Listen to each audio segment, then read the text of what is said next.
Գեղաշեն գյուղում ենք, Սպիտակի երկրաշարժի տարում այստեղ բացված, ապա կրկին փակված ավազի հանքը գյուղացիների պնդմամբ վերջին 3-4 տարում հազիվ է սկսել կանաչել, սակայն մասնավորը գյուղի տներին կից 34 հեկտար տարածքի վրա ցանկանում է վերաբացել հանքը։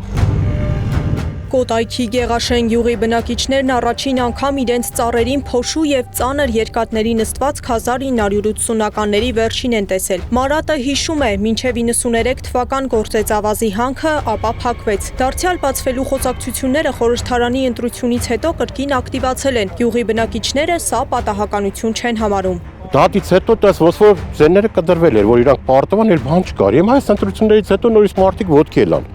Չգիտենք հիմա այդ լծակը որտեղից է գալիս, ինչների վրա են հույս դրել, թե ղեկավարությունն է, թե ինչն է, չգիտենք։ Ազնիվ խոսք չգիտենք ինչ է պատճառը որն է։ Սովետի ժամանակ տները հեռու էին հանքից, ասում են գեղաշենցիները։ 90-ականներից մինչև հիմա գյուղը չափերով շատ է մեծացել, մոտ 6000 բնակչություն ունի։ Տներն էլ հասել են այն սարի լանջը, որտեղ 90-ականներին շահագործվել է ավազի հանքը։ Քարերը տրակցում, հողը տրակցում են, չէ՞, այստեղ էս տների դուր լուսամուտ է, ապակիները զրիվ ոնց որ լիներ մի հատ։ Ոսը մի հատ գրանատ գցեի տան մեջ է։ Հարազատ եղբայրներ Մարատն ու Արամայիսն էլ 30 տարի արյուն քրտինք են թափել, տուն են կառուցել ու հիմա չգիտեն ինչ է լինելու իրենց տան ճակատագիրը։ Տունը հանքի հենց պռնկին է։ Այս տունը 30 տարի մենք երկու աղբեր Ռուսաստանի քուչեկ տանջվել քրքրվել ենք։ Հազիվ մի հատ տուն ենք ստեղծել, որ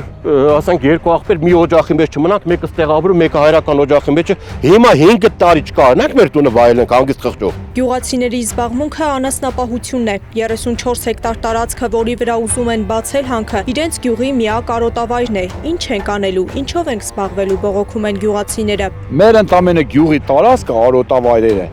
Էսա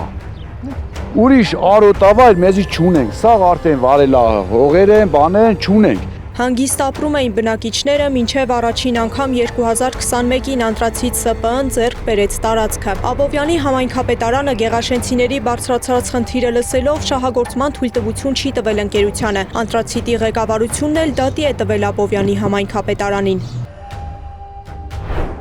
Անտրացից ՍՊԸ-ն հաղթել է դատարանում տեղում հանք շահագործելու պայմանով։ Համայնքը աջակցելով բնակիչներին այսքան ժամանակ հարցն ավականու քվեարկությանը չի հանձնել, բայց հիմա դատարանի կողմից կա պարտադրանք։ Դատարանի որոշումով հարցը պետք է հանձնվի ավականու քննարկմանը ու այդ հանքը շահագործվի։ Հունիսի 23-ի նիստին ավականին կորոշի՝ ի օգուտ քվեարկել, թե չքվեարկել, բայց եթե կա դատարանի որոշում, ավականին չի կարող դեմ կանգնել դատարանի որոշմանը։ Գեղաշենցիները հունիսի 23-ի ավականու նիստի ժամանակ հավաքվելու են Աբովյանի համայնքապետարանի մոտ, իրենց բողոքը բարձրացնելու։ Այս հանքը սեստինես չի աշխատելու։ Արյան գնով էլ լինի, պայելու ենք, չենք թողելու, որ Զաստավի ձևով ուզում են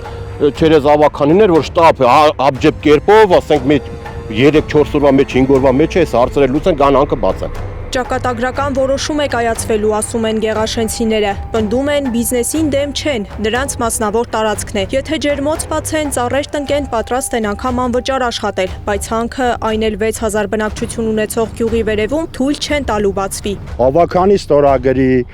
քաղաքապետ ստորագրի, վարչապետ ստորագրի, մեկա չի բացվելու։